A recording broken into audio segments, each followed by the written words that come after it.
काही दिवसांपूर्वी मनोज जरांगेंच्या हत्येचा कट रचण्यात आला होता असा धक्कादायक दावा समोर येतोय। नेमका हा वाद काय आहे आणि या प्रकरणी काय कारवाई झाली आहे, पाहूयात एक रिपोर्ट।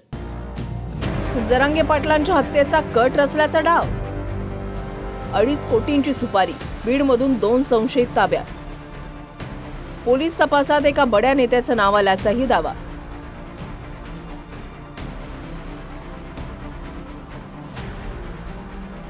मराठा आरक्षणाचे नेते जरांगे पाटलांच्या हत्येचा कट रचल्याचा धक्कादायक प्रकार समोर आलाय।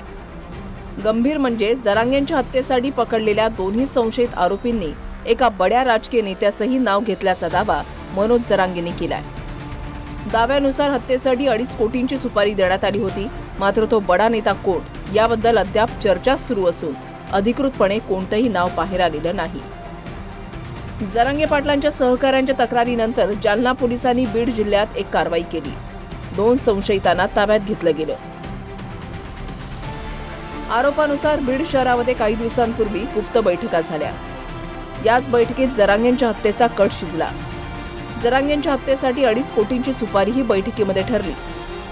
नेमकं त्याच बैठकीमध्ये जरांगे पाटलांच्या ओळखीमधील काही जण उपस्थित होते। त्यापैकी दोघांनी बैठकीमधला सारा तपशील जरांगेंपर्यंत पोहोचवला। यानंतर जरांगे समर्थकांनी रीतसर पोलिसात तक्रार दिली। तक्रारीवरून बीडमध्ये मध्यरात्री पोलिसांनी एका ठिकाणावर छापा घातला। तिथून 2 संशयित आरोपींना ताब्यात घेतलं गेलं। पोलीस चौकशीमध्ये आरोपींनी एका मोठ्या राजकीय नेत्याचं नाव घेतल्याचा दावा केला जातोय। ही कट षडयंत्र खूप मोठ्या व्यक्तीने शिजवलंय, हे सत्य आता ते तपासात येईलच, तपास करतीलच। मी याच्यावरती सविस्तर सकाळी 11 वाजता बोलतो। पुरावे जे आहेत ना ते रेकॉर्डिंग आमकं तमकं ते थोडं ऐकतो म्हणजे लक्षात येईल काय। पण बाळ तुला सांगतो,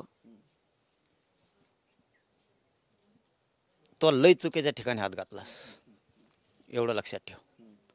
हे जर यांचं टोळीचं गँगवारचं म्हणूया ते काय असेल ते मला नाही माहिती, त्याच्यात ते काय आहे ते भेदून जर आपण माहिती काढू शकतो तर आपण सुद्धा एवढे कच्चे नाहीत, एवढे कच्चे नाहीत।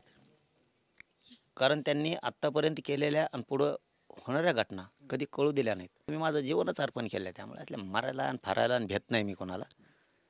पण माझ्या समाजाने फक्त शांत राहावं, मी यांची पाठपुरायला खंबीर। सध्या जरांगेंच्या सुरक्षेमध्ये वाढ केली गेली आहे। आधीच्या सुरक्षेहून त्यांना अतिरिक्त संरक्षण दिलं गेलंय। स्वतः जरांगेंनी जालन्याच्या पोलीस अधीक्षकांशी रात्री उशिरा भेट घेत तातडीनं कारवाईची मागणी केली आहे। मात्र हत्येचा प्लॅन कसा शिजवला गेला याबद्दल अद्याप पोलिसांनी माहिती दिलेली नाही। थेट हल्ला करण्याचं प्लॅनिंग होतं की मग घातपाताचा डाव होता हे अद्याप अस्पष्ट आहे। 1.5 वर्षांपूर्वी जरांगेंवर विषप्रयोग होऊ शकतो म्हणून प्रकाश आंबेडकरांनी जरांगेंना सतर्क राहण्याच्या सूचना दिल्या होत्या। यावेळेला सुद्धा तसाच काही डाव रचला गेला होता का हे अद्याप बाहेर आलेलं नाही। अशोक काळकुटे, TV9 मराठी, बीड।